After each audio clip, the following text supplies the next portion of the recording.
तर मित्रांनो, आता तुम्ही बघत असाल, आज आम्ही स्टुडिओमध्ये नाहीये, आम्ही आलोय माझ्या घरी आणि आम्ही कुकिंग करतोय. आता काय बनवतोय, कसं बनवतोय ते काय माहिती नसतं, पण काहीतरी भारी बनणार एवढं आपल्याला माहिती असतं.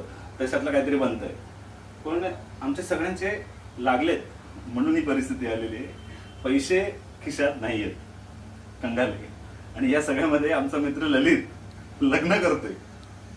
आता तो का करतोय, कोणत्या जीवावर करतोय त्याचं त्याला माहिती, आणि त्याचे सुद्धा लागलेले आहेत. पण आता तो तुम्हाला इन्व्हाइट करेल नाही करेल काय माहित नाही, पण आम्ही आमच्या पद्धतीने तुम्हाला इन्व्हाइट करतो. आकाश आणि कल्पेश, आम्ही तुम्हाला इन्व्हाइट करतो ललितच्या लग्नाला. या आमच्या दादाच्या लग्नाला यायचं आहे का?